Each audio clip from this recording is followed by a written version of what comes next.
யார் வந்து என்ன ஸ்டார்னு அவங்க தான் சொல்லிக்கிறாங்க. நம்மளுக்கு மக்களுக்கு களப்பணியாற்ற களம் இறங்கி வரணும், நடந்து வரணும். இதான் என்ன அட்வைஸ் உங்க தலைவர் கொடுத்தாங்க உங்களுக்கு? பெரம்பூர்ல நிக்கிறீங்க, விஜய் நிக்கிறாரு, உங்களுக்கு அட்வைஸ் கொடுத்துருப்பார்ல? விஜய் எதிர்த்தெல்லாம் நிக்கல. விஜய் இங்க நின்று தான் பேசினாரு. ஆனா அதை கூட பேச தெரியல அவருக்கு. கொடிங்கூர் குப்பத்து பாமகவோட முதல் இது வந்து திமுக தான் எங்களுக்கு எதிரி. விஜய் விமர்சிக்கணும்னு அவசியம் இல்லை எங்களுக்கு. அவருக்கு மூல கருத்தியல் இருந்துச்சுன்னா நம்ம கருத்தியலை எதிர்க்கலாம், விமர்சிக்கலாம். கருத்தியலை புதிய தலைமுறை டிஜிட்டல் நேயர்களுக்கு வணக்கம். நான் இப்போ எங்கே நிற்கிறேன் அப்படின்னா பெரம்பூர் சட்டமன்ற தொகுதி தான் நிற்கிறேன்.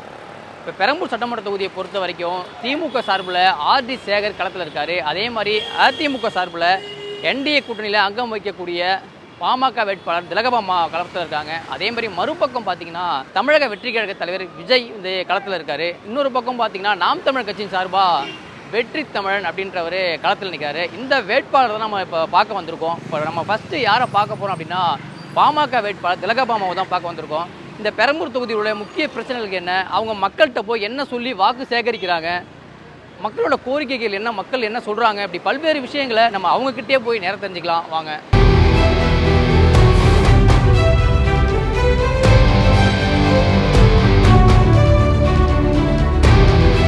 வணக்கம். வணக்கம். அரசியல் வந்துச்சு, ஒரே பரபரப்பாக போயிட்டு இருப்பீங்கன்னு நினைக்கிறேன். எங்களுக்காக நேரம் கொடுத்த நன்றி. முதல்ல உங்களுக்கு கள நிலவரம் எப்படி மேம் இருக்கு? விஜய் எதிர்த்தெல்லாம் நிக்கல. இங்க இருக்கிற மக்கள் பிரச்சனைகளை எதிர்த்து நம்ம களமாடுறோம். 333 ஏக்கர், 40 வருட குப்பைகள், இதுக்கு மத்தியில இந்த ஒட்டுமொத்த தொகுதியும் வாழ்ந்துட்டு இருக்கு. நம்ம வந்து இதை தவிர எல்லா மாவட்டங்கள்ல இருந்தும் குப்பைகள் இங்க வந்து சேருது. நான் இப்ப இங்க வந்து ஏன் நிக்கிற காரணம் நான் நினைக்கிறேன்னா, நாளைக்கு ஒரு குப்பையை நம்ம கீழே ஓடும் போது நம்மனால இங்க ஒரு ஜனம் வந்து மோசமான சூழல்ல வாழ்ந்துட்டு இருக்கு. நாம இதுக்கு எந்த அளவுக்கு பொறுப்புள்ளவர்களா இருக்கிறோம் அப்படிங்கிறது ஒரு சாதாரண குடிமகனுக்கும், அரசு இதுல எந்த வகையில பொறுப்புள்ளவரோட இருந்திருக்கணும். இல்லைங்க, எல்லாத்தையும் இந்த பருத்தி கொடி அந்த குடம்ல வச்சு ஒரு திரை போட்டு போட்டிட்டா சரியா போயிடுங்கிற மாதிரி எல்லாத்தையும் கொண்டு வந்து ஒரு குழந்தையில கொட்டி வச்சுட்டு 40 வருஷமா கவனிக்காம எப்படி விட்டு வச்சிருக்கிறோம். இது மிக முக்கியமான கேள்வி. ஒடுக்கப்பட்ட, இன்னும் சொன்னா அடிப்படை வசதிகள் ஏதும் இல்லாத தொழிலாளர்கள் வசிக்கிறன. இப்ப இதுக்கு எதிர்த்து பாத்தீங்கன்னா குடியிருப்புகள் இருக்கு. இந்த 40 வருட குப்பைகளோட காற்று, நீர், நிலம் எல்லாமே மாசுபட்டு கிடக்கு. இப்ப நம்ம இதுக்கு என்ன செய்ய போறோம்? ஆர்டி சேகர் களத்தில் இருக்காரு. இப்போ நீங்க களத்தில் இருக்கீங்க, உங்களுக்கு ஆனா பொதுவாக இவங்க என்ன சொல்றாங்கன்னா, விஜய் என்ன சொல்றாரு அப்படின்னா திமுகவுக்கும் தேவகவுக்கும் தான் போட்டி அப்படின்னு சொல்றாரு. இப்போ களத்துல பாமகவுக்கும் தேவகவுக்கும் போட்டியா? நீங்க எப்படி பாக்குறீங்க இதை? நான் ஒண்ணு ரேஸ்ல ஓடல, ரேஸ் வைக்கல, ரேஸ்ல ஓடல. நான் வந்து அன்பால வாழ பழகின ஆளு. நீங்க அன்பானவள் திலகபாமான்னு சொல்லியிருக்கீங்க நிறைய பேட்டியில. அப்போ அதுக்கிடையில இந்த மக்களுக்கான என்ன விஷயங்களை நாம செய்யணும்னு பார்க்கலாம். ஏன்னா அவங்க வாழ்க்கையை முடிச்சுட்டாங்க. கடைசியில நாங்க வந்து ஒரு 30-40 வருஷம் வேலை பார்த்துட்டு 60 வயசுல நான் ரிட்டைர்மெண்ட்ல நிம்மதியா போய் உட்காருவேன் இருந்த போது இல்லை. இன்னைக்கு அதை விட ரொம்ப முக்கியமா இந்த பகுதி மட்டும் இல்லை, தமிழ்நாட்டில் ஒட்டுமொத்த பகுதியிலையும் போதை வஸ்து கலாச்சாரம். அதாவது டாஸ்மாக் எதிர்த்து பாமக போராடிட்டே இருந்துச்சு. இப்போ எனக்கு டாஸ்மாக் எதிர்த்து போராடுறதுக்கு கூட இதுதான் கடை, இதை மூடு, இது அரசட்ட எனக்கு கடை என்னைய கூற, என் பள்ளிக்கூடத்துக்கிட்ட வேணாம், கோயிலுக்கிட்ட வேணான்னு கேட்க முடிஞ்சுது. ஆனால் போதை வஸ்துக்களை நான் எப்படி கேட்க முடியும்? எங்கேருந்து பிடிக்க முடியும்? போதை வஸ்து விற்கிறவனோட சாபர் சாதிக்கோட முதலமைச்சர் போட்டோ எடுத்துக்கிறார். இது என்ன மாதிரியான அரசு? இந்த அரசை தூக்கி எறிகிறது மட்டும்தான் எங்க நோக்கம். பாமகவோட முதல் இது வந்து திமுக தான் எங்களுக்கு எதிரி. இந்த திமுகங்கிறத தூக்கி எறிகிறதுக்கு இங்க களத்துல நிக்கிறோம். அனைத்து இந்திய அண்ணா திராவிட முன்னேற்ற கழக தொண்டர்கள் இதுல ரொம்ப வலுவா இருக்கிறாங்க. கூட்டணி கட்சி வந்து இதுல எந்த கட்டத்திலும் விட்டு கொடுக்க கூடாது நிக்கிறாங்க. இதுதான் பெரிய பலம். 2016ஆம் ஆண்டுல பெரம்பூர் தொகுதியில பாமக போட்டிட்டாங்க. வெறும் 3500 வாக்குகள் வித்தியாசம் ஜெயிச்சாங்க. இப்படி இங்க ஓட்டுகள் இல்லாத பட்சத்துல உங்களை இந்த இடத்துல அதிமுக ஏன் களத்துல இறக்கிருக்காங்க? அவங்க என்னைக்காவது நீங்க ஏன்டா அந்த தொகுதியில் நான் களத்துல இறங்கணும் அப்படின்னு யோசிச்சிருக்கீங்களா? தமிழகத்தின் பிரச்சனைகளுக்கு முகம் கொடுக்கிறவர்களாக எந்த திசையிலும், எந்த சமுதாயம், எந்த மதம், இதெல்லாம் எங்க முன்னாடி இல்லை. பிரச்சனை எது? அவங்க வந்து குரலற்றவர்களின் குரல் எங்க இருக்கு? அவர்களுக்கு நம்ம குரலா மாறோம், அவர்களுக்கு நம்ம இயக்கமா மாறோம். அப்படித்தான் பாமகவில் திலகபாமா பொருளாதாரமும் அப்படித்தான் கட்டமைக்கப்பட்டது. அப்போ அந்த அடிப்படையில் எங்க தலைவர் நீங்க இது நமக்கான தொகுதின்னு சொல்றதுக்கான துணிச்சல் எங்க இருந்து வருதுன்னா, திலகபாமாவோட செயல்பாடை நம்பி வருது. அது நீங்க நிக்கலாம். இன்னொரு பக்கம் பெரிய பலம் கூட்டணி கட்சிகள். கூட்டணி கட்சிகள் இன்னைக்கு ஒன்று சேர்ந்து இதை விட்டோம்னா என் தலைமுறையை காப்பாற்ற முடியாதுங்கிற முடிவில் இருக்கிறோம். எந்த கூட்டணி கட்சி இப்போ நாங்கள் நிற்கிறது மட்டும் இல்லை, எங்கள் கூட்டணி கட்சிகள் எங்கே நிற்குது எல்லாரையும் வெற்றி வைக்க வேண்டிய கட்டாயத்தில் இருக்கிறோம். அது தமிழ்நாட்டுக்காக. நான் சட்டமன்ற உறுப்பினர் ஆகணுங்கிறதுக்கு நாங்கள் இல்லை. இப்போ பெரம்பூர் தொகுதியை பொறுத்தவரைக்கும் விஜய் ஒரு ஸ்டார் கேண்டிடேட் களத்தில் இருக்காரு. உங்ககிட்ட உங்களோட தலைவர் அன்புமணி ராமதாஸ் அவர்கள் என்ன சொல்லி உங்களுக்கு வந்து ஒரு உங்களுக்கு ஊக்கம் அளிச்சாங்க? ஏதாவது சொன்னாங்களா? உங்களுக்கு அட்வைஸ் கொடுத்தாங்களா? எப்பயும் சொல்ற இது நம்ம எங்கள் தலைவர் வந்து அவர் வந்து ஹி இஸ் ஆர்கானிக் லீடர். தன்னைக்குள்ள இருந்து வெளிப்பட்டவர். அவர் வந்து சொன்ன ஒரு எப்பயுமே என்னை பார்த்து சொல்றவங்க பொருளாளர்கிட்ட சொன்னா முடிச்சுட்டு வருவாங்க. இப்போ நீங்க முடிச்சிருவீங்க தேர்தலில்? கண்டிப்பா கண்டிப்பா. அதுக்கான எல்லா களமும் இங்க இருக்கிறது. திமுகவினுடைய சட்டமன்ற உறுப்பினர் இந்த பகுதியில் ஒரு வேலைகளும் செய்யலை. எப்பயும் திமுக அந்த கடைசி நிமிஷத்தில் 1000 2000 கொடுக்குறேன்னு மாறி அதிமுக பீரியட்ல 2016 அம்மா இருந்தபோது இங்க பெரிய பிரச்சனையா இருந்த சுடுகாடு அதுக்கு ஒதுக்கப்பட்ட நிலத்தை இப்ப நாங்க தான் கொடுத்தோங்கிற மாதிரியான கொண்டு விடு. இந்த ஸ்டிக்கர் ஓட்டுற வேலையை நல்லா பார்ப்பாங்கங்க. ஆனா மக்களுக்கு இன்னைக்கு தேவை ஸ்டிக்கர் ஓட்டுற வேலையா, நிஜமான மக்களின் தேவையை உணர்வோடு அறிந்து அன்னன்னைக்கு செய்யற வேலையா? உங்களுக்கு அட்வைஸ் என்ன கொடுத்தாங்க அதை சொல்லுங்க மேம். என்ன அட்வைஸ் உங்க தலைவர் கொடுத்தாங்க உங்களுக்கு? பெரம்பூர்ல நிக்கிறீங்க, விஜய் நிக்கிறாரு, உங்களுக்கு அட்வைஸ் கொடுத்து போல பயப்படாம நில்லுங்க, இதை போல ஏதாவது அட்வைஸ் கொடுத்தாங்களா? என்ன பார்த்து பயப்படாம நில்லுங்கன்னு தலைவர் சொல்லியிருப்பாங்கன்னு நினைக்கிறீங்களா? அவர் வந்து இது நமக்கான களம், இது உங்களுக்கான தொகுதி, அவ்வளோதான். இன்னொன்று சொல்ல போனா இந்த தொகுதியை வந்து நான் வந்து தென்பகுதியில இந்த முறை இல்லாம வடபகுதியில முழுக்க நிற்கணும். இன்னொன்று இந்த சென்னை பகுதியில என்னுடைய பங்களிப்பு முக்கியமா இருக்கணும்னு நான் ஒரு விருப்பம் தெரிவிச்சிருந்தேன். அந்த வகையில் எனக்கு பெரம்பூர் பத்தி சொன்ன உடனே எங்களுக்கு கூட்டணியில ஒதுக்கப்பட்ட உடனே அதுல பெரம்பூரை தேர்ந்தெடுக்கிறதுக்கு நான் விருப்பமா இருந்தேன். நீங்க விருப்பப்பட்டு எடுத்தீங்க? ஆமா. காரணம் வந்து இந்த பகுதி பிரச்சனைகளை நான் கொஞ்சம் உள்வாங்கிறேன். பெரம்பூர் சொன்ன உடனே நான் உள்வாங்குறேன். அப்ப என்னுடைய பங்களிப்பு, என்னுடைய உழைப்பு எங்க தேவைப்படுது அங்கதானே நான் வேலை செய்யணும். விஜய் இருக்காருன்னு தெரிஞ்சும் நீங்க ஜெயிப்பீங்களான்னு நிக்கிறீங்க கேக்குறீங்க. நான் என்னுடைய உழைப்பு எங்க தேவைப்படுதோ அங்க நிக்கலான்னு பாக்குறேன். இப்ப அடுத்ததா ஒரு கேள்வி, ஆனா இது வந்து அரசியல் தாண்டின ஒரு கேள்வி. சரி, உண்மையை சொல்லுங்க. விஜய அரசியல் தலைவரா உங்களுக்கு எவ்வளவு பிடிக்கும், எவ்வளவு மார்க் கொடுப்பீங்க? சினிமா ரசிகரா விஜய் எவ்வளவு பிடிக்கும், எவ்வளவு மார்க் கொடுப்பீங்க? நாங்க சினிமா ரசிகரா வந்து உட்காந்து குடும்பத்தோட உட்காந்து பார்த்துருக்கோம், சிரிச்சிருக்கிறோம், ரசிச்சிருக்கிறோம். ஆனா சினிமா ரசிகர படப்பை பார்க்கும் போதும் என் பையன் சொல்லுவாம்மா மூளையை கட்டி வச்சுட்டு படத்தை பாருமா அப்படின்னு. ஆனா ஒரு சில விஷயங்களை, காதல் விஷயங்களை பத்தி படத்துக்கு டைலாக் கொடுக்கறத நான் ஒத்துக்கவே மாட்டேன். ஒரு பெண்ணா வந்து சில விஷயங்களை என்னால ஒத்துக்க முடியாது. தலைவரா நான் இன்னும் பார்க்க தொடங்கலை. அதுக்கு இன்னும் கொஞ்சம் என்னைய திருப்திப்படுத்துறதுக்கு நிறைய விஷயங்கள் அவங்க செய்யணும். அது வந்துச்சுன்னா நான் பாராட்டுறேன். யாரைனாலும் பாராட்ட தயாரா இருப்பேங்க. ஆனா அவர்கள் தங்களை நிரூபிக்கணும். பெரம்பூர் தொகுதியோட முக்கிய பிரச்சனையா நீங்க என்ன பாக்குறீங்க? நீங்க இது வரைக்கும் உங்களுக்கு வேட்பாளர் அறிவிச்சு நீங்க அனலைஸ் பண்ணிருப்பீங்க. எப்பயும் முக்கிய பிரச்சனை என்ன பாக்குறீங்க? ஏன்னா நான் மக்கள்கிட்ட விசாரிச்ச வரைக்கும் என்ன சொல்றாங்கன்னா, இங்க நெருக்கடி, சாலைகள் பயங்கரமா நெருக்கடியா இருக்கு, அதே போல போதை பழக்கம் அதிகமா இருக்குன்னு சொல்றாங்க. ஆனா நம்ம வந்து அந்த நம்ம திமுக கேண்டிடேட் ஆர்டி சேகர்கிட்ட பேசும்போது என்ன சொல்றாரு அப்படின்னா, போதைப் பொருள் எல்லாமே ஒழிச்சாச்சு, பெண்கள் எல்லாம் சுமூகமா சந்தோஷமா 1000 ரூபாய் 5000 ரூபாய் வாங்கி பிரமாதமா இருக்கிறாங்க. அவங்க அதால சேமிச்சு வீடு வசதி எல்லாம் வாங்கிட்டாங்க. அடுத்த தேர்தல அவங்க கூப்பன் மூலமா கொடுக்குற எல்லாத்தையும் வாங்க போறாங்க. எல்லாம் சொன்ன நம்புற மாதிரியா இருக்கு. தினம் ஒரு பாலியல் வன்கொடுமையை பார்க்கலாம். அதை பத்தி கேட்கறதுக்கு குரல் கொடுக்க ஆள் இல்லைன்னா அப்படியே மூடுறீங்க. லாக்அப் டெத்துகளை பார்க்குறோம். அஜித் மரணம், யாரோ ஒரு நகத்து தொலைஞ்சு போகுதுங்கிறாங்க. ஒரு தனிப்பட போய் அவரை கொல்லுது. அதுக்கப்புறம் அந்த அம்மா நாங்கள் அந்த வழக்கை வாபஸ் வாங்கிறேங்கிறாங்க. அரசாங்கம் பார்த்துட்டு இருக்கு. அப்போ எங்களுக்கு கேள்வி இருக்குல்ல. தமிழகத்தோட மீனவர்கள் தினந்தோறும் கைது செய்யப்படுறாங்க. கனிமொழி அந்த தொகுதியை சேர்ந்தவங்க என்னங்க செஞ்சீங்கன்னா இப்போ வரைக்கும் இல்லை. என்ன செய்யறாங்க? ரொம்ப தெளிவா அவங்க எப்போ விடுதலை ஆவாங்கன்னு தெரிஞ்சுக்கிட்டு ஒரு 10 நாளைக்கு முன்னாடி மத்திய அமைச்சர்களை சந்திச்சு நான் கோரிக்கை வச்சு விடுதலை செஞ்சுட்டாங்கன்னு நாடகம் நடிச்சு பிடிச்சிடறாங்க. ஸ்டாலின் அவர்களுக்கு இப்போ நடிக்க தானே எல்லாரும் சொல்லி கொடுத்துட்டு இருக்கிறாங்க. அவரும் சூப்பர் ஸ்டார் ஆகலாம்னு முயற்சி பண்ணிக்கிட்டு இருக்கிறாரு. மக்கள் அதுக்கு பதில் சொல்லுவாங்க. நம்ம உங்களுக்கும் பெரம்பூர் தொகுதிக்கும் என்ன தொடர்பு? நீங்க பூர்வீகம் திண்டுக்கல், உங்களுக்கும் இப்போ பெரம்பூர் மக்களுக்கு என்ன மாதிரியான இணைப்பு இருக்கு மேம்? நீங்க எப்படி மக்கள்கிட்ட அணுக போறீங்க? என்னென்ன விஷயங்கள் சொல்ல போறீங்க அவங்ககிட்ட? இந்த பகுதியில சத்தியவாணி முத்து வந்து 67 வென்றிருக்கிறாங்க. ஒரு பெண்ணா அந்த நேரம் கூட பெண்ணா சவால் பண்ணிட்டு இருப்பாங்களா, அதெல்லாம் நம்மளுக்கு தெரியாது. கட்சி வெற்றி பெற வைக்கும், அது முடிஞ்சு போயிருக்கும். ஆனால் இன்னைக்கு எத்தனை வருஷம் கழிச்சு, 59 வருஷம் கழிச்சு பெண் வேட்பாளராக நான் கிளம்புறேங்க. பெண்களுக்கான பிரச்சனைகள் அதிகம் இருக்கிற, ஏன்னா பெண்ணோட பிரச்சனைங்கிறது இன்னைக்கு அவளோடது மட்டும் இல்லை, அவள் குடும்பம், அவள் வாழ்க்கை எல்லாமே மாறி போயிடுச்சு. ஒரு 15,000 ரூபா ஒருத்தர் சம்பளம் வாங்கிட்டு வயிற்றுலேருந்து வீட்டுக்காரன் கொண்டு வந்து கொடுக்குறாங்கன்னா அதில் குடும்பம் நடத்திட்டு இருந்தது போய் அது எதுவுமே இன்னைக்கு அவளுக்கு பத்தலை.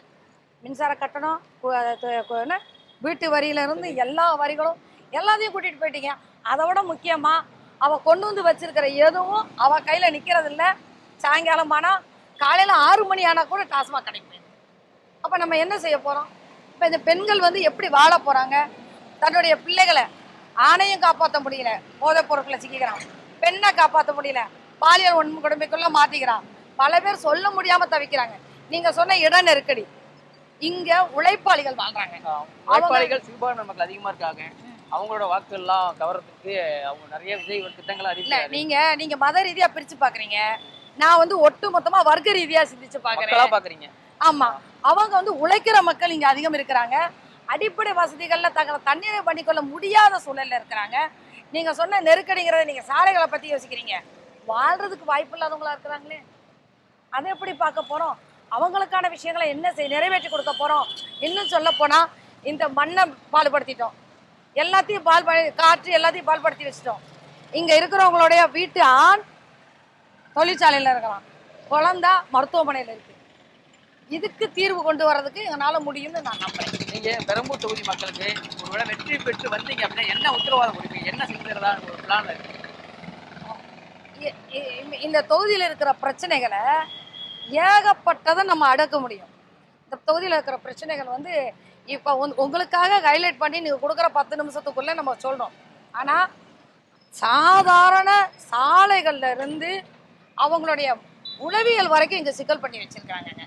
இப்போ இந்த வாசனையோட இந்த குடியிருப்பு இருக்குது, இங்கே இருக்கிறவங்க எப்படி வாழ முடியும்? அவங்களோட தண்ணி என்னவா, குடி தண்ணீர் என்னவா இருக்கும்? ஒரு குடித்தண்ணீர் பிரச்சனை மக்கள் கேட்கும்போது சொல்லியிருக்காங்க, குடித்தண்ணீர் பெரிய பிரச்சனை அப்படின்னு சொல்லியிருக்காங்க. இங்க பிரச்சனைக்கான மூலாதாரத்தை தேடுவதற்கு இங்க யாரும் தயாராக இல்லை.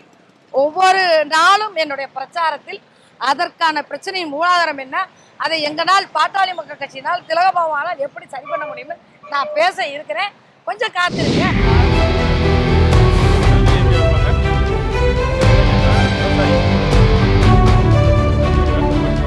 இப்போ நம்ம கூட பெரம்பூர் சட்டமன்ற தொகுதியுடைய நாம் தமிழ் கட்சி வேட்பாளர் வெற்றி தமிழ் தான் இருக்காரு. அவர்கிட்ட நிறைய விஷயங்கள் கேட்டுருக்கீங்களா? வணக்கம். வணக்கம். வணக்கம் ஐயா.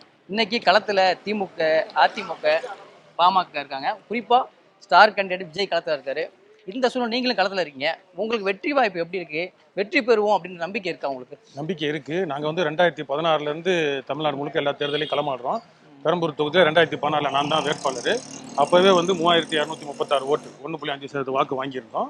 இப்போ வந்து 25,000 வாக்கு பெரம்பூர் தொகுதியில் தொடர்ச்சியா 2019 இடைத்தேர்தல், நாடாளுமன்ற தேர்தல், 2021 சட்டமன்ற தேர்தல், 2024 நாடாளுமன்ற தேர்தல் எல்லாம் தொடர்ந்து போட்டிக்கிட்டு நாங்கள் வந்து 25,000 வாக்குகளை வச்சிருக்கிறோம்.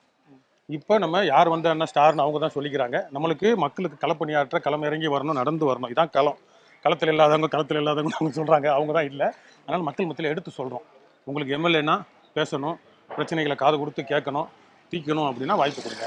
மற்றவங்களாம் கை காட்டிட்டு போயிடுவாங்க அப்படின்றது விவரமா சொல்றோம், மக்களுக்கு புரியுது. நான் இப்போ அடுத்து பார்த்தீங்கன்னா விஜயோட அரசியல் வருகையினால அதிகமாக பாதிக்கப்படக்கூடியது சீமானோட வாக்குகள் தான் பாதிக்கும். ஏன்னா அவருக்கு இளைஞர்களோட வாக்கு சீமான் அதிகமாக வச்சிருக்காரு.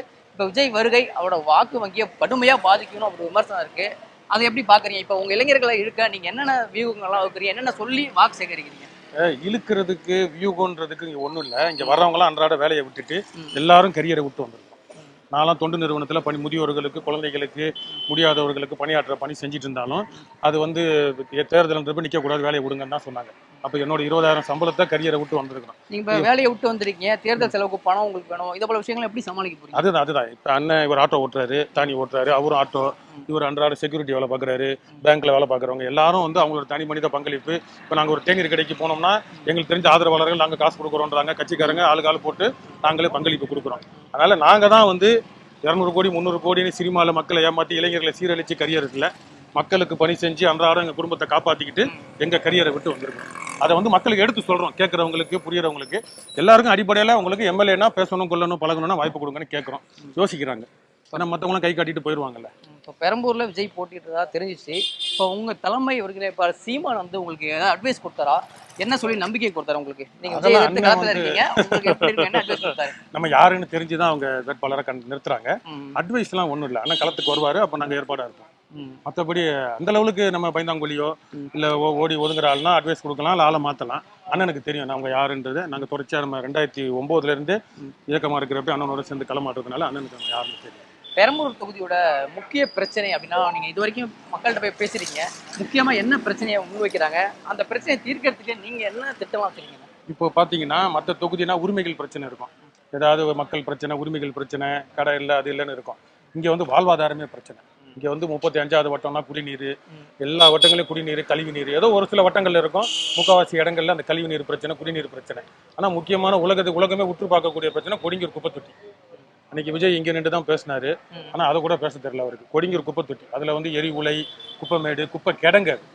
அதனால பல நோய்கள், அது சீசன் டிசீஸ்ன்னு பல இது எக்கச்சக்கமான நம்ம மக்கள் பாதிக்கப்படுறாங்க. இவங்க மக்கள் உங்கள்கிட்ட சொல்றாங்களா இந்த பிரச்சனைலாம் இருக்கு சொல்றாங்க. கோரிக்கை வாட்ஸ்அப்லேயே அனுப்புறாங்க. இப்போ நாங்கள் வந்து திருத்தங்க நாடார் கல்லூரி பக்கத்தில் தென்றல் நகர் போகிறப்ப அங்கே இருக்க குடியிருப்பு சங்கம் வந்து இதெல்லாம் எங்களுக்கு பிரச்சனைன்னு சொல்லி வாட்ஸ்அப்பில் அனுப்புகிறாங்க. இதெல்லாம் இப்போ பேசுங்க, எல்லா கட்சிக்காரன்ட்டையும் சொல்லுங்கள், நீங்கள் ஜெயிச்சு சட்டமன்றத்தில் போனீங்கன்னா பேசுங்க அப்படின்னு மக்கள் அவங்க நம்மகிட்ட எளிமையாக அணுகிறாங்க. அதனால் எங்களுக்கு இருக்கிற ஒரே நம்பிக்கை, எளிமையாக அணுகக்கூடிய ஆள், தெரிஞ்சவங்க, சொந்தக்காரன், யாராக இருந்தாலும், இந்திக்காரன் எவனாக இருந்தாலும், தமிழ்நாட்டில் யாராக இருந்தாலும், எங்கள் தொகுதி யாராக இருந்தாலும் ஒரு எம்எல்ஏனா அணுகலாம். அந்த இதை நாங்கள் சொல்கிறோம். இந்த அஃபோர்டபிலிட்டி, அக்சசபிலிட்டி, எல்லா லிட்டி சொல்கிறாங்களே இங்கிலீஷில், அதெல்லாம் எளிமையாக இருக்கணும்னு எங்களை தான். மற்றவங்களாம் கை காட்டிட்டு போயிடுவாங்க. ஒரு ஒன்றில் வந்து போய் காருக்கு முன்னாடி போய் சத்தவங்க எத்தனையோ பேர். ஏற்கனவே ஆர்டி சேகர் என்ன வந்து இப்போ 3வது முறை நிற்கிறார். 2019 இடைத்தேர்தலில் நின்றாரு, அடுத்து இப்போ 21 நின்றாரு. அவரால் எந்த மக்களுக்கு தீர்வு கொடுக்க முடியல. இப்போ இந்த குடிநீர் பிரச்சனை மாதிரி எங்கள் 45 எங்கள் தாயகம் திரும்பிய பர்மா தமிழர்களுக்கு கருணாநிதி இருக்கிறப்ப பட்டா கொடுத்ததா சொல்லி ஒரு தற்காலிகமாக ஒன்று கொடுத்துட்டு நாங்கள் ஆன்லைனில் ஏற்றலை, நீங்கள்லாம் புறம்போக்கு, நீங்களாம் ஆக்கிரமிப்பு தான் இன்ன வரைக்கும் சொல்கிறோம். அப்போ பட்டா பிரச்சனைகளும் அந்தந்த மக்களுக்கு, எங்கள் பகுதி மக்களுக்கு நிறையா இருக்குது. ஹவுசிங் போர்டுலாம் வந்து சீரழிஞ்சி சின்ன பண்ணாமல் குப்பை மேடாக தான் இருக்குது. அப்போ எல்லா வட்டங்கள்லையும் 7 வட்டம் இருக்குது பெரம்பூர் தொகுதியில். 7 வட்டங்கள்லையும் அந்தந்த மக்களுக்கு ஏற்ற அடிப்படை வாழ்வாதார பிரச்சனைகள் தான். இப்போ நீங்கள் அண்ணாநகர் தொகுதி, மற்ற தொகுதி கொஞ்சம் எலைட் பீப்புள், நல்லா பெரிய ஆளுங்க இருக்கிறவங்களும் அவங்களுக்குலாம் வேறு பிரச்சனைகள் இருக்கும். எங்களில் வைஃபை இல்லை, இந்த ஸ்ட்ரீட்டில் வைஃபை இல்லை, அப்படி தான் அவங்களோட கோரிக்கைகள், உரிமைகளை வைப்பாங்க. அடிப்படை பாமர மக்களுக்கு அடிப்படை பிரச்சனைகள் சொல்கிறாங்க. ஆமாம், அது வந்து ஒரு சில இடங்களில் தண்ணி குடிநீர் பிரச்சனை நல்லா இருக்கும், ஒரு சில இடங்களில் இருக்காது. காலங்காலமாக அதை அப்படி இவங்க சரி செய்யவே மாட்டேன்றாங்க. ஒருத்தருக்கு நல்ல ஆர்டி சேகர்லாம் என்ன குறை சொல்கிறாங்க மக்கள் அப்படின்னா, அவருக்கு ஒரு மக்கள்கிட்ட போய் பிரச்சனையை கேட்குறாரு அப்படின்னா, இது செஞ்சால் இவன் போட மாட்டான், அது செஞ்சால் அவன் போட மாட்டான்னு மொத்தமாக போடுறது, செய்கிறது இல்லை. தொடர்ச்சியாக 3வது தடவை அவர் வராரு, அது மக்களுக்கு புரிய வைக்கிறோம். இங்கே லோக்கலில் இருந்துக்கிட்டே அவரால் அன்றாடம் வந்து நம்ம பிரச்சனைகளுக்கு காது கொடுத்து கேட்க முடியல, தீர்க்க முடியல. எங்கேயோ இருந்து வந்து கரியரை விட்டுட்டு வரேன்னு சொல்லிட்டு நம்ம கரியரை நாசம் பண்ணிடக்கூடாது, அது மக்களுக்கு வழக்கமாக சொல்லிட்டு இருக்கோம். இப்போ பெரம்பூர் சட்டமன்ற தொகுதியை பொறுத்த வரைக்கும் சிறுபான்மையினர் வாக்குகள் அதிகமாக இருக்குது, இளைஞர்கள் வாக்கு அதிகமாக இருக்குது. இப்போ இவங்களெல்லாம் நீங்கள் கவரணும் அப்படின்னா நீங்கள் என்ன மாதிரியான பிரச்சாரத்தை அவங்கள்ட்ட என்னென்னா இளைஞர்கள்ட்ட என்ன மாதிரி நீங்கள் சொல்லி வாக்குலாம் கேட்குறீங்க, ஓட்டு கேட்குறீங்க? இப்போ நீங்கள் சிறுபான்மையினர்னு சொன்னனால சொல்ல வர்றது என்னன்னா, மத சிறுபான்மையினர் தான். அவங்க இனத்தால் தமிழ் தேசிய பெரும்பான்மையினர் எங்கள் அண்ணன் சொல்லிட்டு தான் இருக்கிறாரு. அப்படின்றப்ப தமிழ்நாட்டிலேயே அதிகப்படியாக கிறிஸ்துவர்கள், இஸ்லாமியர்கள், ஒடுக்கப்பட்ட சமுதாயத்தில் இருக்கிறவங்களை களம் இருக்கிறது நாம் தமிழர் கட்சி தான். குறைஞ்சது 15 பேருக்கு மேலே இஸ்லாமியர்கள், கிறிஸ்துவர்கள் எல்லாம் களம் இருக்கிறாங்க. திமுக, அதிமுக, இன்னைக்கு ஒரு ராஜ்ய ஒரு முஸ்லீம் கட்சிக்கு 2 சீட்டு இப்படி சொல்லி ஏமாத்திட்டு தான் தெரியுறாங்க காலங்காலமா. அவங்களால எந்த பயனும் கிடையாது, கிறிஸ்துவர்களுக்கோ இஸ்லாமியர்களுக்கோ ஒரு ஒடுக்கப்பட்ட மக்களுக்கோ கிடையாது. சரியா? அதெல்லாம் வந்து மக்களுக்கு நாங்கள் எடுத்து சொல்றோம். இது மாதிரி விஜய் வந்து இவ்வளவு நாள் ஜோசப் விஜய்னு சொல்லாதவர் திடீர்னு ஜோசப் விஜய்னு கிளப்புறாரு. அதனால நாங்க என்ன இருக்கிறோம்னா, இது அரசியலா பேசுறோம். அவங்க ரொம்ப தீவிரமா இதவே மதத்தையே ஒரு மையமா எடுத்துட்டு வந்தாங்கன்னா நாங்க பைபிளே தூக்கிட்டு வர ஏற்பாடா இருக்கிறோம். யார் உண்மையான கிறிஸ்துவன்னு பாருங்க, என்ன சொல்லியிருக்குன்னு கூட நாங்க பைபிளே கூட்டிட்டு வந்து கூட வசனம் கேட்போம். இப்ப இங்க இருக்கிற அந்த மத அடிப்படையில ஜோசப் விஜய்னு வரப்ப அதை சரி அவர் ஒரு கிறிஸ்துவர் இல்ல மற்றவங்களாம் இங்க கிறிஸ்துவர்கள் அதிகன்றப்ப நம்ம பைபிளின் படியே விவிலியத்தின் படியே கேட்கறது என்னன்னா, நம்ம அரச உன் சகோதரன் ஒருவனே அரசனாக்குவாயின்னு பைபிள்ல இருக்கு, இணை சட்டத்துல உபாகமம்னுவாங்க. அப்ப தமிழ்நாட்டை தமிழ் ஆளணுன்றதை நாங்க விவிலியத்தின்படி தான் சொல்றோம். கடவுள் தொடக்கத்துல எல்லாத்தையும் படைத்து எல்லா உயிரினங்களையும் படைத்து மனிதர்களிடம் தான் ஒப்படைத்தாருன்னு தொடக்க நூல்ல இருக்கு. அப்ப எல்லாத்துக்கும் மாநாடு நடத்தினவங்க யாரு? ஆடு மாடு கோழிக்கு மாநாடு நடத்தினவங்க யாரு? நாங்க தான். அப்ப எல்லா உயிரினங்களையும் காக்குற பொறுப்பு மனிதனுக்கு கொடுத்தாருன்னா அந்த மனிதனோட பொறுப்பை உரிமையா செய்யறது யாரு? நாங்க தான். அப்ப உண்மையான கடவுளின் பிள்ளைகள் நீங்க பைபிள் எடுத்துக்கோங்க, குரான் எடுத்துக்கோங்க, பகவத்கீதை எடுத்துக்கோங்க, எல்லாம் எடுத்தாலும் நாங்க தான். அதனால இதையும் சொல்றோம், கேட்கறவங்க கிட்ட சொல்றோம், விவரமா சொல்றோம். தொடர்ந்து சீமான் வந்து திமுகவை தான் பயங்கரமா விமர்சிக்கிறாரு. இப்ப இடைப்பட்ட காலத்துல விஜயை விமர்சிக்கிறத அவர் தவிர்க்கிறாரு. என்ன காரணம்னு நினைக்கிறீங்க? இல்ல இந்த எலெக்ஷன் விஜய் விமர்சிக்கணும்னு அவசியம் இல்லை எங்களுக்கு. அவருக்கு மூல கருத்தியல் இருந்துச்சுன்னா நம்ம கருத்தியலை எதிர்க்கலாம், விமர்சிக்கலாம். கருத்தியலே இல்லை, அதனால அவங்க ஆளுங்க சொல்ற சேட்டைகளுக்கு நம்ம பதில் கொடுத்துட்டு இருக்கோம். மற்றபடி அவரை விமர்சிக்கணும், அவரை நோண்டணும், அவரை சுரண்டணும், அவர் அரசியல் ரீதியாக அதுக்கு நாங்கள் ஏற்பாடாக இருக்கிறோம், எதிர்த்துட்டு தான் இருக்கிறோம். இன்னைக்கு இருக்கக்கூடிய சூழ்நிலையில ஜென்சி தான் அதிகமா விஜய்க்கு வந்து கூட்டம் போய் நீங்க பாப்பீங்க. அவ்வளவு கூட்டங்கள் போது எல்லாம் ஜென்சி தான் எல்லாமே. இந்த ஜென்சியை கவரத்துக்கு நீங்க என்ன மாதிரி அவங்கள்ட்ட கொண்டு போய் சேர்க்கிறீங்க? நாங்க துண்டு பிரசுரம் கொடுக்குறப்பே திருடன் கையில தேல் கொட்டுற மாதிரி திருன்னு முடிக்கிற கூட்டம் இருக்கு. அது பெண்களா இருந்தாலும் சரி, இளைஞர்களா இருந்தாலும் சரி இருக்கிறாங்க. அவங்க கிட்ட பேசுறப்ப சின்ன பிள்ளைங்க 7வது 8வது படிக்கிற பிள்ளைங்க எல்லாம் பாத்தீங்கன்னா வாயை திறந்து டிவி கேனோ இல்லை ஏதாவது ஒன்று சொல்லி நம்மளை நக்கல் பண்றப்ப நம்ம கூப்பிட்டு உங்க அப்பா வீட்டுல என்னப்பா பண்றாரு, ஆட்டோ ஓட்டுறாரு, இல்லை கூலி வேலைக்கு போறாரு, அம்மா என்னப்பா பண்றாங்க, வேலைக்கு போறாங்க, இல்லை சமைக்கிறாங்க, எதுக்கு பண்றாங்க? உங்க பிள்ளைங்க நல்லா இருக்கணும், புள்ள குட்டிங்க நல்லா இருக்கணும் அப்படின்றது. இப்போ உங்களுக்கு ஒரு அடிப்பட்டா உங்க அப்பா என்ன பண்ணுவார், வருவார்ல, அப்ப கூட நம்பி வரவங்க செத்து போனா சாவு வீட்டுக்கே போகலப்பா, அவர் ஏன்ப்பா நீங்க ஏத்துக்கிறீங்க? அவங்க வர சொல்லலையே. இப்போ உங்க அப்பாவுக்கு தெரியாம நீ அடிப்பட்டனா உங்க அப்பா காக்கணும் கடமை தானே. அப்போ ஒரு தலைவனா இந்த மாதிரி பிள்ளைங்களுக்கு ஏற்ற மாதிரி அந்த 7வது 8வது எல்கேஜி யூகேஜி படிக்கிற பிள்ளைங்களுக்கு இந்த சின்னத்தை காட்டினா கூட, இது வந்து சீமான் அண்ணன் படமோ இல்லை தலைவர் பிரபாகரன் படமோ கிடையாது, இந்த சின்னத்தை காட்டினா கூட இல்லை விஜய்னு சொல்ற அளவுக்கு சின்ன எல்கேஜி யூகேஜி அம்மாக்கள் ஊட்டிட்டு இருக்கிற பிள்ளைங்க எல்லாம் இருக்கு. அப்போ அந்த பிள்ளைங்களுக்கு இது ஃபார்மர்ப்பா, விவசாயி, உன்னோட இங்கிலீஷ் புக்கில் வரும், தமிழ் புத்தகத்தில் வரும், படிங்க, இவங்களால தான் நம்மளுக்கு சோறு கிடைக்குது அப்படின்றது விவரமா ஒரு குழந்தைக்கும் நாங்கள் வந்து வாக்கா பார்க்கல. சீமான் அண்ணன் சொன்ன மாதிரி அடுத்த தலைமுறை வீணா போயிடக்கூடாதுன்றதுக்காக அது யூகேஜி குழந்தையா இருந்தாலும் சரி, 7வது 8வது படிக்கிற பொம்பளை பிள்ளையா இருந்தாலும் சரி, இல்லை பசங்களை வாலிப பசங்களா இருந்தாலும் ஒரு ஆளுக்கும் நாங்கள் பாடம் எடுத்துட்டு தான் அடுத்த கட்டத்துக்கு நகர்றோம். ஓட்டுன்னு பார்க்கல, நாங்கள் அவங்களுக்கு ஓட்டு இல்லைன்னு தெரியும், நேரம் வீணானாலும் பரவாயில்ல, நம்ம மக்கள் அடுத்த தலைமுறை காப்பாற்றணுன்றதுல களத்தில் நிற்கிறோம். இப்போ கடைசியாக ஒரு கேள்வி, இப்போ விஜயை உங்களுக்கு அரசியல் தலைவரா எவ்வளோ பிடிக்கும்? விஜயை விட பிடிச்ச படம் அப்படின்னா உங்களுக்கு என்ன படம்?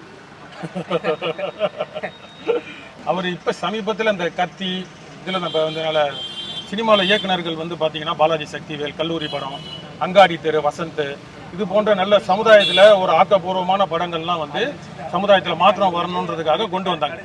இந்த மாதிரி படங்கள்லாம் எடுக்கிறாங்க. ஆனால் இவர் நடித்த படங்கள்லாம் பார்த்தீங்கன்னா ஊசியில் நுழையுமா, கொக்கோ கோலா ப்ரௌனு கலருடா, அக்கா பொண்ணு ப்ரௌனு கலருடா அப்படின்னு சினிமா, மாயை, இளைஞர்கள், பெண்கள், தம் அடிக்கிறது, ஜெயிலுக்கு போகிறது, அடிக்கிறது, இந்த மாதிரி தான் படம் எடுத்துகிட்டு இருந்தார்.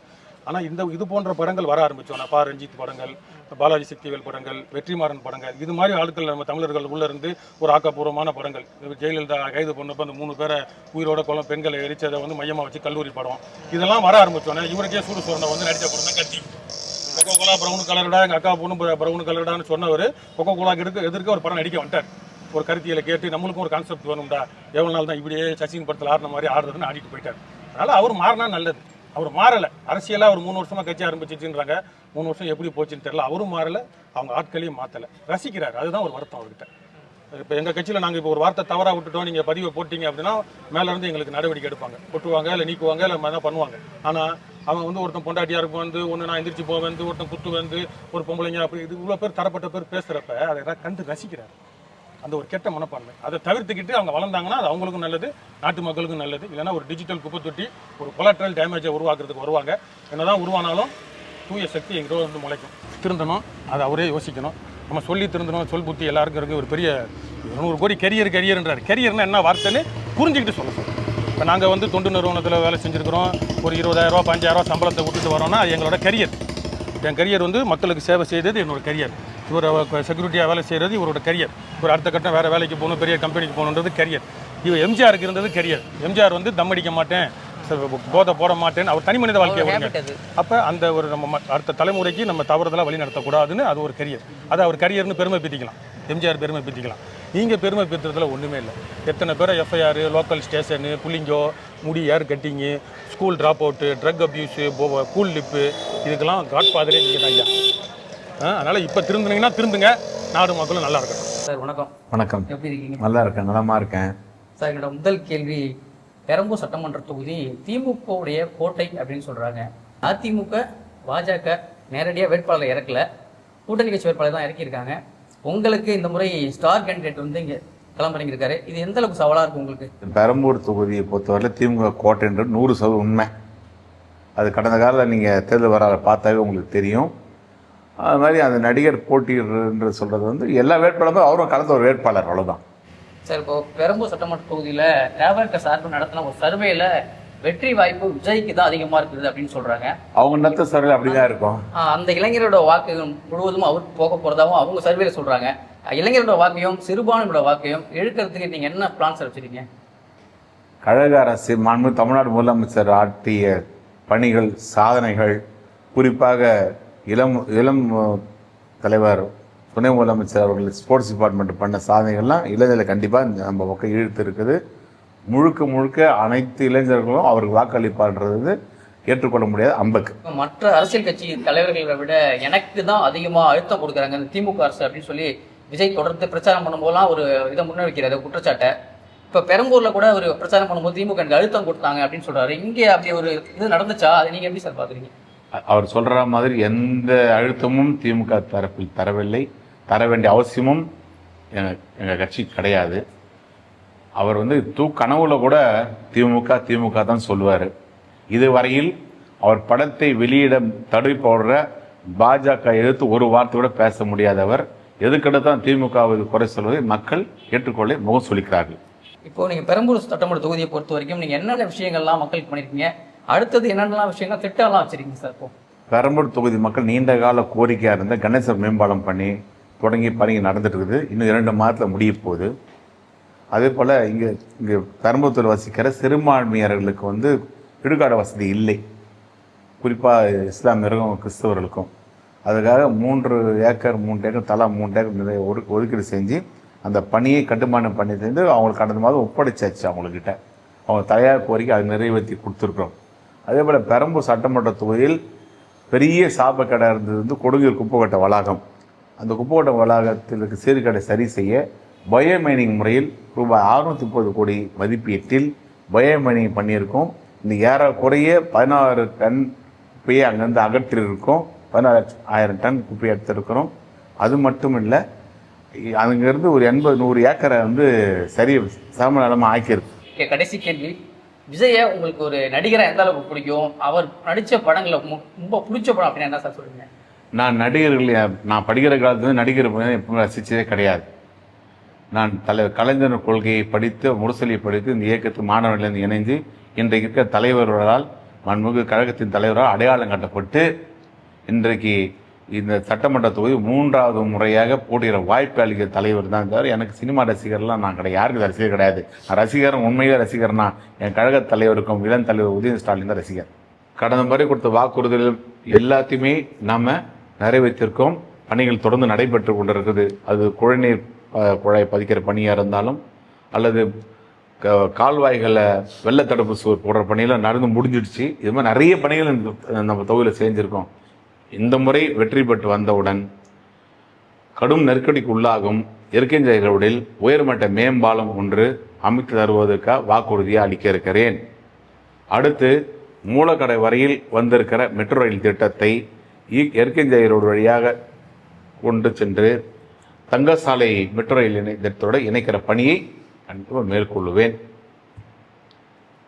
ஏற்கனவே நம்ம சட்டமன்றத்தில் இருக்கிற சென்னை பள்ளிகள்லாம் அத்தனை பள்ளிகளுக்கும் புதிய கட்டடங்களை கட்டி கொடுத்துருக்கோம். குறிப்பாக சி கலாபுரம், பி கலாபுரம், காமராஜ் சாலை, அண்ணா சாலை, சின்னாடி மடம் இதெல்லாம் நம்ம அந்த கதை பண்ணி கொடுத்துருக்கோம். அது மட்டும் இல்லை, பார்க்குங்க டெவலப் இண்டோர் ஸ்டேடியம் சர்மா நகர் சென்ட்ரல் ரோடில் பண்ணி கொடுத்துருக்குறோம். அதையும் தாண்டி தமிழ்நாடு நகர்ப்புற வாழ்விட மேம்பாட்டு வாரியத்தின் சார்பில் புதுசாக 2 கட்டணம் இடித்து கட்டிகிட்ருக்கோம். ராஜரத்ன நகர் அண்ட் எம்ஜிஆர் நகர். ஏற்கனவே மூர்த்தி நகர் 2nd ஃபேஸ் கட்டி 650 குடியிருப்புகள் பயனாளிகள் கொடுத்தாச்சு. இந்த சட்டமன்ற தொகுதியை பொறுத்தவரை முதல்ல இருந்த மாதிரியான குடிநீர் பிரச்சனையோ கழிவுநீர் பிரச்சனையோ இப்போ கொஞ்சமும் இல்லை. அதுக்கு காரணம் இந்த 5 ஆண்டு காலத்தில் மேற்கொள்ளப்பட்ட பணிகள். அதையும் தாண்டி நம்ம தொகுதியில் இருக்கிற 19 அதாவது பம்பிங் ஸ்டேஷன்ஸை தரையை உயர்த்திருக்கோம், அப்கிரேட் பண்ணியிருக்கோம். அதனால் இன்னைக்கு சாலையில் கழிந்த நீர்லாம் எதுவும் இருக்காது.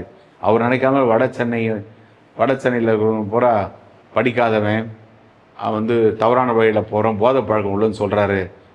அது மாதிரி யாருமே இங்கே இல்லை. இன்றைக்கி எங்கள் வீட்டு பிள்ளைங்க வட சென்னையில் போய் குறிப்பாக பெரம்பூர் சட்டமன்ற தொகுதி பிள்ளைங்க இளைஞர்கள்லாம் அவர்கள் கவனத்தை விளையாட்டிலும் படிப்பிலும் செலுத்தி கொண்டிருக்கார்கள். எனவே அவர்கள் சிந்தித்து வாக்களிப்பார்கள்.